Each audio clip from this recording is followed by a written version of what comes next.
నమస్తే, welcome to think Andhra. నేను మీ మాణిక్.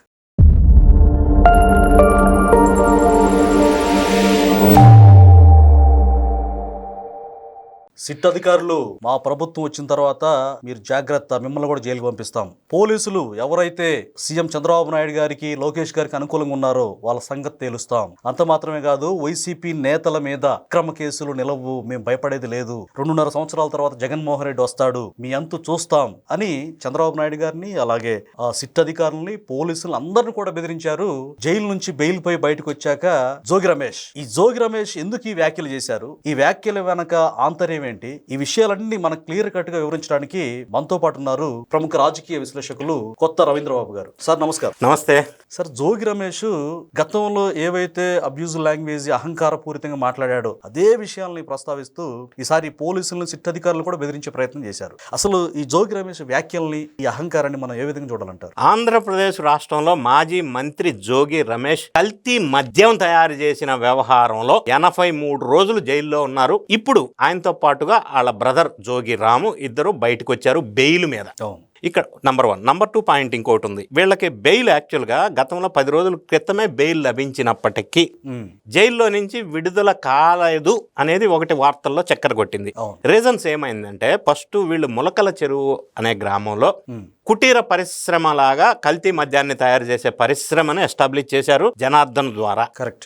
ఎందుకు అంటే దాని పర్పస్ ఏంటంటే, తయారు చేసిన దాన్ని పట్టించి కూటమి ప్రభుత్వం మీద బుర్రగా లేయాల, ఇది పర్పస్.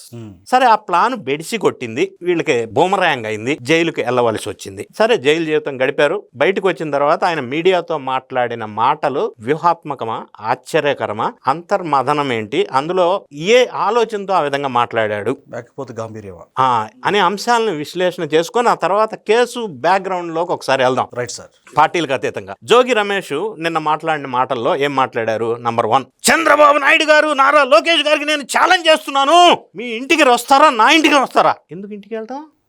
కోర్టులో నిజాయితీగా నిరూపించుకొని కడిగిన ముత్యంలాగా బయటికి రావాలిగా. ఈ 4 ఇంటికి వెళ్ళడం ఎందుకు, వాళ్ళు ఈయనింటికి వెళ్ళడం ఎందుకు? రెండోది, గుడిలో ప్రమాణం చేద్దాం రమ్మంటే రాలా, దుర్గ గుడిలో ప్రమాణం చేస్తామని చెప్పే నేను రాలే, వెంకటేశ్వర స్వామి మీద ప్రమాణం చేస్తామని చెప్పి రాలా, వస్తారా చెప్పండి? ఎందుకు ప్రమాణం ఎందుకు చేయటం? అంటే నేరం చేసిన ప్రతి ఒక్కడు బయటకు వచ్చేసి ప్రమాణం చేద్దాం రండి, గుడికి వెళ్దాం రండి, మీ ఇంటికి వస్తాను ఎందుకు? ఒక మాజీ మంత్రి ఏంటి అలాంటి సిల్లీ డైలాగ్? ప్రమాణం చేయటం ఏంటయా? నేరస్తులు బయటకు వచ్చి బెయిల్ మీద బయటకు వచ్చి ఇది కుదరదు, ప్రమాణం చేద్దాం రండి. అట్లా ప్రమాణం చేసే సిస్టము, వ్యవస్థ ఉండుంటే కోర్టులు ఎందుకు, జైలు ఎందుకు, పోలీసు వ్యవస్థ ఎందుకు? అంతే కదా, అందరూ వెళ్ళి ప్రమాణాలు చేసుకోవచ్చు కదా. దీన్ని ఆశ్చర్యకరం కాదు, ఒక ఫూలిష్. అంటే ఏ విధంగా ఆయన ఒక మాజీ మంత్రి అయి ఉండి అది ఆ మాటలకు అర్థం ఏంటి? అసలు బేస్లెస్ అలిగే మాటలు కదా అవి.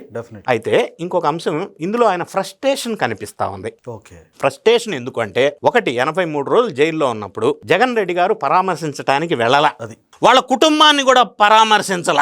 ఎందుకని అంటారు? మరి జగన్ రెడ్డి గారు చిన్న వాళ్లే జైలుకి వెళ్తే ప్రతి ఒక్కరిని జైలు బాట పట్టి పరామర్శించి వాళ్ళ కుటుంబాన్ని పిలిచి నెత్తి మీద రుద్దేసి, రౌడీ షీటర్లు సైతం, అందరు రౌడీ షీటర్లనే, వాళ్లే కదా మనకు కావాల్సింది, అందరిని పరామర్శిస్తాడు.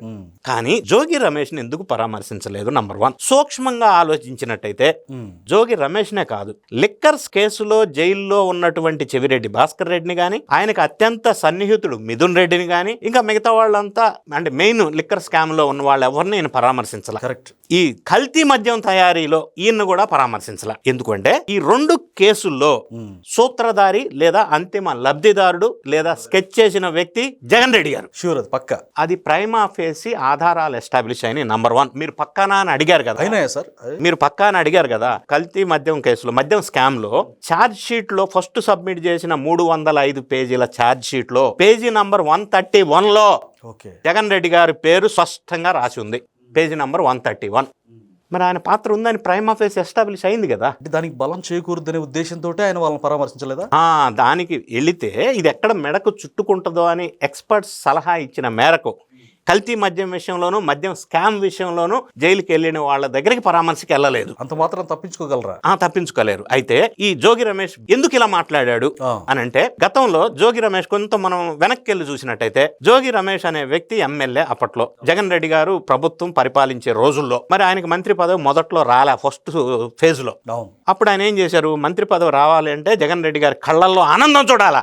ఆనందం చూడాలంటే ఒకటి తిట్టాలా, రెండోది దాడి చేయాలా. ఇలాంటి అరాచకం చేస్తే చేస్తేనే అరాచకం చేయకపోతే మంత్రి పదవి రాదు, అది ప్రీ క్వాలిఫికేషన్. అందుకని అది గ్రహించిన ఈయన చంద్రబాబు నాయుడు గారి ఇంటి మీద దాడి చేశాడు, విర్రవీగాడు చాలా కదా. దారుణంగా. అవును. ఆ ఫార్ములా వర్కౌట్ అయింది. ఇది చూసిన జగన్ రెడ్డి గారు ఆయనకు మంత్రి పదవి ఇచ్చారు.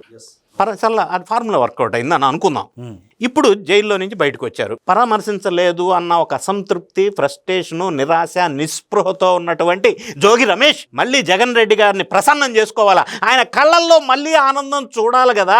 మరి ఆయనకి ఎట్లా కనెక్ట్ అవ్వాలంటే ఏం చేయాలా? చంద్రబాబు నాయుడు గారిని, లోకేష్ గారిని పెచ్చగా తిట్టాలా, బేస్లెస్గా తిట్టాలా, అధికారం లేకున్నా. మరి ఆయన ప్రసన్నం చేసుకోవాలి కదా జగన్ రెడ్డి గారిని. ఆ ధైర్యాన్ని అప్రిషియేట్ చేయాలి, డెఫినెట్ ధైర్యాన్ని అప్రిషియేట్ చేయాలా, తిట్టిన దాన్ని అభినందించాలా. ఇంకొక విషయం, ఈయన ఇంకా బూతులు తిట్టి ఉంటే ఇంకా సంతోషపడేవాడు జగన్ రెడ్డి గారు. అడిషనల్ గా అది కూడా యాడ్ చేసుకుని ఉంటే రక్తి కట్టేదాం. అంటే ఈయన ఆశించినట్టుగా జగన్ రెడ్డి గారు హ్యాపీగా ఫీల్ అయి ఉండేవాడు. నెక్స్ట్ ఏదో ఒకటి కాస్త ఆదరించేవాడు, శుభ ఆశీస్సులు అందించే ఉండేవాడు. జగన్ రెడ్డి దయ ఉండేది. దయ లేదని ఎందుకు ఫీల్ అవుతున్నాడు? ఫ్రస్ట్రేషన్. అంటే ఇంతకు ముందు జైలుకి వెళ్ళిన వాళ్ళకి పరామర్శించడమే కాకుండా లీగల్ సపోర్ట్ ఇచ్చాడు జగన్ రెడ్డి గారు వేరే గ్యాంగ్ కి, కానీ వీళ్ళకి ఆ లీగల్ సపోర్ట్ కూడా ఇవ్వలేదు. సో అదొక బాధ ఉంది లోపల. మరి ఇన్ని బాధలు లోపల పెట్టుకొని జోగి రమేష్ మరి జగన్ రెడ్డి గారిని ప్రసన్నం చేసుకోవాలంటే చంద్రబాబు నాయుడు గారిని తిట్టాలా, లోకేష్ని తిట్టాలా, పెద్దగా అరవాలా. అది ఆయన ఫ్రస్ట్రేషన్ అయి ఉండవచ్చు. ఉండలేకపోయారు. ఇవన్నీ లోపల అంతర్మదనం చెంది. ఇన్ అడిషన్ టు దిస్, కల్తీ మద్యం తయారు చేసిన వ్యవహారంలో టెక్నికల్ డాక్యుమెంటరీ ఎవిడెన్సెస్ స్పష్టంగా ప్రైమా ఫేసీగా దర్యాప్తు సంస్థలు స్పష్టంగా చాలా క్లియర్ గా ఉన్నారు. మొదట్లో ఏమన్నారు? జనార్దన్ నాకు తెలియదు అన్నాడు జోగి రమేష్. తర్వాత ఇద్దరం ఒకే వీధిలో ఉంటామన్నాడు. తర్వాత ఇద్దరు కలిసి కూర్చున్న ఫోటోలు అయ్యి టెక్నికల్ గా ఫోన్ లో మాట్లాడుకున్న విషయాలు, గూగుల్ టేక్అవుట్లు, ప్రతి నెల జనార్దన్ దగ్గర నుంచి ఈయనకి 5 లక్షలు ఫండ్ ట్రాన్స్ఫర్, ఈ మొత్తం డేటా అంతా ఎస్టాబ్లిష్ అయిపోయింది. వీళ్ళిద్దరికి కనెక్టివిటీ ఉంది. దీని ద్వారా జనార్దన్ అడ్డు పెట్టుకొని ఈయన పైసలు సంపాదించాడు, జనార్దన్ కి ఆశ చూపాడు. దీని వెనక మోటో ఎన్డీఏ కూటమి మీద బురద చల్లాలని స్కెచ్ చేశాడు. ఇవన్నీ ఎస్టాబ్లిష్ అయినాయి. మరి అయినప్పుడు ఫ్రస్ట్రేషన్ రాదండి? అయినాయి. అందుకే ఫ్రస్ట్రేషన్ వచ్చింది. మొదట్లో తమ్మళ్లపల్లిలో ఉన్న కేసులో బెయిల్ వచ్చింది. తర్వాత ఇబ్రహీంపట్నంలో జనార్దన్ కు బార్ అండ్ రెస్టారెంట్ ఉంది, అందులో వీళ్ళు పార్ట్నర్స్. ఆ కేసులో బెయిల్ ములకల చెరువు కదా సార్. ఇబ్రహీంపట్నంలో ఇంకొక కేసు ఉంది, అది Janardhan Rao bar and restaurant. అందులో ఒక డంప్ పెట్టారు కల్తీ మద్యం. ఆ డంపుని మీడియాకు చూపించడానికి మీడియాని వేసుకొని ఫస్ట్ వెళ్ళిన వ్యక్తి ఈయన, ఎందుకంటే ఈయనే కదా పెట్టింది. అది వెలుగులోకి వచ్చింది. ఈ 2 కేసుల్లో నుంచి బెయిల్ రావడం వల్ల ఇద్దరు బయటకు వచ్చారు. కాకపోతే ఈయన ఫ్రస్ట్రేషన్ ఇంకొక కారణం ఏంటంటే కేసు స్ట్రాంగ్ గా ఉంది. ఆ తుది తీర్పు అనేది వీళ్ళకి అగెనెస్ట్ గా వచ్చే అవకాశం ఉంది, జైలు శిక్ష పడే అవకాశం ఉంది. ఆ బాధ, ఆవేశం, ఫ్రస్ట్రేషన్, నిరాశ, నిస్పృహలతో ఆయన ఆ విధంగా మాట్లాడి ఉండవచ్చు.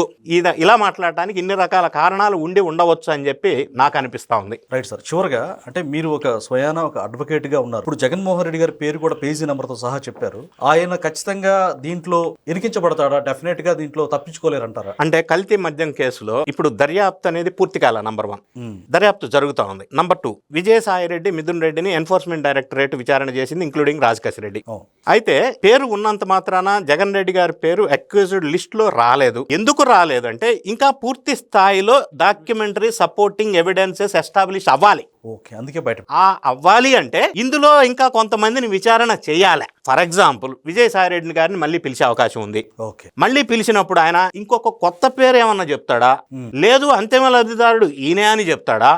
ఇది ఎస్టాబ్లిష్ చేయడం కోసం ఈ ప్రాసెస్ ఇంకా విచారణ స్థాయిలో ఉంది. అందరినీ పిలుస్తా ఉన్నారు. అందుకే నిన్న సాయి రెడ్డి గారు విచారణకు అటెండ్ అయి బయటకు వచ్చిన తర్వాత మరి కేసు లిక్కర్ స్కామ్ జరిగిందా లేదా అంటే నాకు తెలియదు, రాజకేశ్ రెడ్డిని అడగండి అన్నాడు. మరి గతంలో రాజకేశ్ రెడ్డి పేరు చెప్పింది ఈయనే. రెండోది జగన్ రెడ్డి గారు తెలిసి జరిగిందని నేను అనుకోవట్లా అన్నాడు.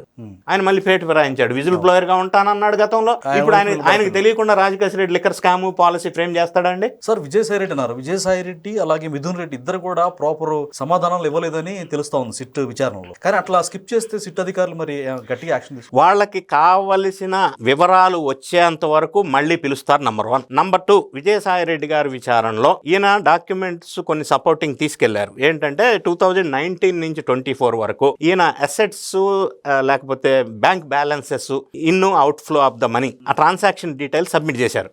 సో ఇవన్నీ పూర్తి స్థాయిలో స్టడీ చేసిన తర్వాత మళ్ళీ ఇంకోసారి పిలిచిన తర్వాత కొంత ఎస్టాబ్లిష్ చేయాల్సి ఉంటది స్ట్రాంగ్ గా ఎవిడెన్సెస్. అప్పుడు ఇంకెవరన్నా పేర్లు వస్తాయా, అంతిమ లబ్ధిదారు పేరు వస్తుందా అనేది ఎదురు చూడాల్సిన అవసరం ఉంది. Thank you.